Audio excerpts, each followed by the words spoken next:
पट्टी के जस्ट उत्तर में 2 किलोमीटर हटके एक जगह है मोहम्मदपुर पुल पर जब मैं पहुंचा ना सर, उस दिन 29 जनवरी को काफी धुनी था, काफी धुनी।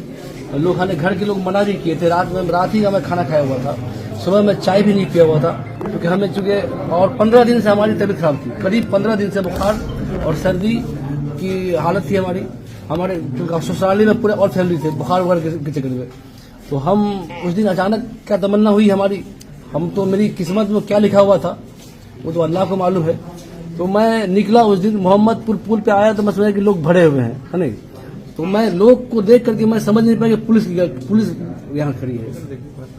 तो जब आगे आवाज सुना, जब आगे मैं गाड़ी 25-20 की स्पीड में गाड़ी चल रही थी, तो मैं आवाज सुना तो गाड़ी आगे बढ़ के रोका। जैसे आगे बढ़ के रोका तो हम आए, गाड़ी पर एक लाठी लगी कि साले भोसड़ी वाले तुमको कहाँ रोकने के लिए यहाँ पर, तो आगे बढ़ा दिया। तो मैं कहा सर क्यों मार रहे हैं हमारी गाड़ी पर, क्यों मार रहे हैं हमारी गाड़ी पर, ऐसे क्यों कहा। तो मेरे गाल पर वो तमाचा मारा।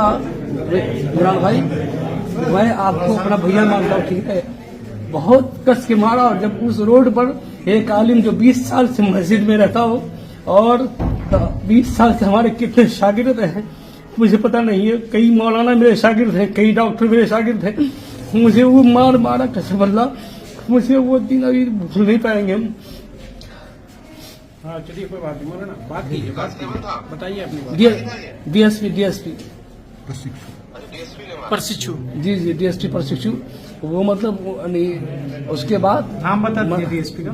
गौरव कुमार। उसके बाद मुझे मतलब ये लोग मार पीट करके ये लोग अपने गाड़ी में, जो पुलिस की गाड़ी उसमें डाल दिया। मैं नंबर मांगा कि मुझे अपने मेरा मोबाइल जब्त कर लिए, गाड़ी जो थी गाड़ी भी जब्त कर लिया। मैं हेलमेट में था, जूता में था, चश्मा में था, मेरे पास एम परिवहन ऐप जो होता है उसमें तमाम पेपर ऐड थे, क्योंकि अक्सर चेकिंग में वही दिखाया जाता है। तो हम सब ऐड किए हुए थे। मैं नंबर मांगा कि कम से कम घर पर किसी को खबर मिल जाएगी तो लोग आ जाएंगे और हम चले जाएंगे, गाड़ी जब्त हो जाएगी। लेकिन हमें न बात कराया न कुछ कराया। लास्ट में थाने पर मुझे लाया गया और लाने के बाद एक रूम के अंदर बंद किया गया, और रूम के अंदर बंद करके डीएसपी साहब जब आए फिर तो वो ऐसे लात चला के मेरे पैर पर मारे। उसके बाद मेरे पेट पर जहां तहां मारा, बाल पकड़ के और दाढ़ी पकड़ के घसीटते हुए एक नुक्कड़ में ले गए। और उसके बाद वो कुटाई किया हमारी, ऐसे एक बकरी।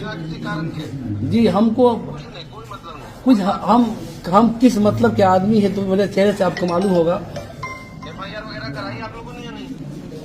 शायद की पटिशन एफआईआर कोर्ट में हुई है परसों हुई है।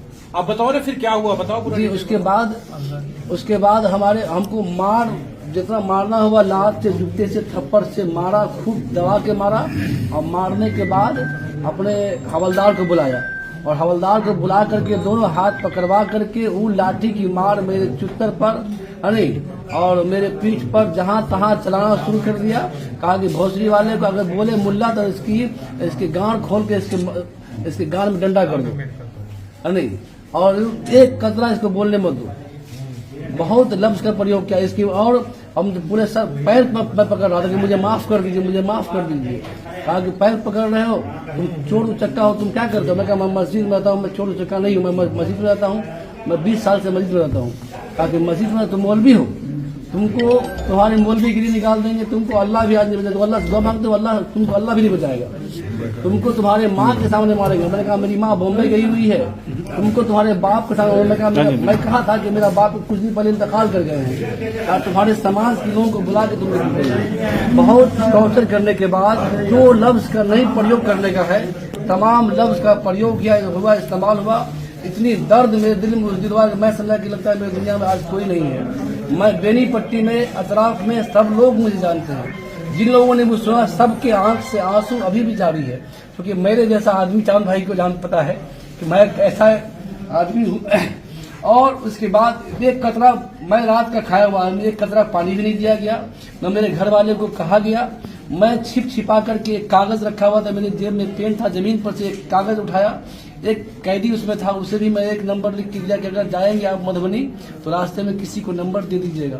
और उसके बाद साथ में एक नंबर में अपने पर्ची पर किसी अनजान व्यक्ति को, मैं उसको अभी तक जानता नहीं हूँ, उसको मैं पानी लेने आया, कई लोग आए तो कोई मेरे पास आए नहीं, और एक आदमी मेरे करीब आया, पानी भी दिया और उसके बाद उस पर नंबर लिख के दिया, कहा कि इस पर मेरे घर पे खड़ी खबर कर दीजिए कि मैं थाना में बंद हूँ, मेरा नाम मोहम्मद फिरोज है।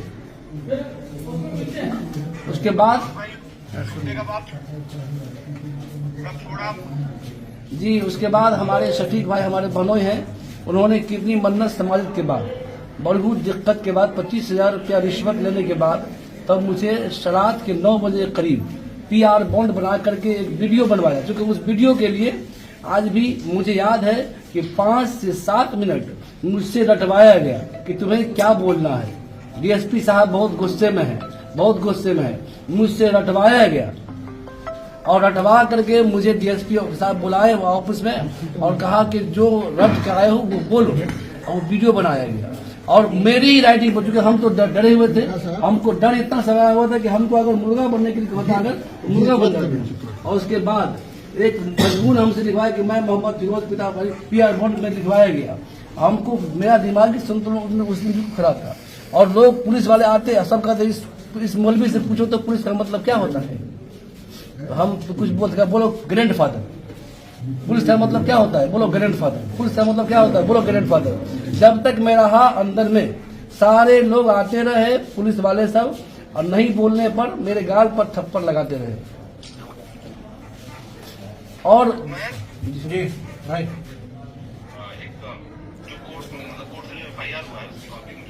आपको मैं कॉपी भेज रहा हूँ। ये भी बात तो है ना कि सबसे पहले आपके लिए कांग्रेस पार्टी कांग्रेस कार्यालय में प्रेस कॉन्फ्रेंस किया।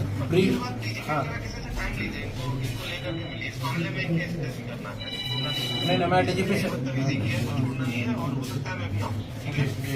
मैं वो सब कर, ये जिला अध्यक्ष भी हैं, पूरा कांग्रेस का डेलीगेशन है, ये सारे लोग हैं, सब लोग आए हुए हैं सर। आप सब लोगों को सबसे आप आए हुए थे भैया बेनीपट्टी चुनाव में, वहीं का घटना है, आप सभा किए हुए थे। सबसे पहले कांग्रेस पार्टी सर सबसे पहले जिला कांग्रेस कार्यालय में कांग्रेस पार्टी इनके लिए प्रेस कॉन्फ्रेंस की। वही वीडियो पूरे बिहार में वायरल हुआ। कांग्रेस पार्टी की वीडियो वायरल होने के बाद ही कोई नेता जो है इस पर जो है सजग हुआ और तेजस्वी जी बाद में आए। डॉक्टर शकील जी बिल्कुल सर, सर ऐसा है ना कि ये मैं आपको FIR की कॉपी और एक नोटशीट बना के देता हूँ। आप अभी सेशन चल रहा है, आप इसको कोशिश कीजिए और हमको लगता है कि आप उठा ही दीजिएगा। उसके बाद फिर मैं DGP से टाइम लेकर मैं बिल्कुल करता हूँ। ठीक है निशाद जय जाग सर, ठीक है भाई, कर दीजिए भैया। ओके।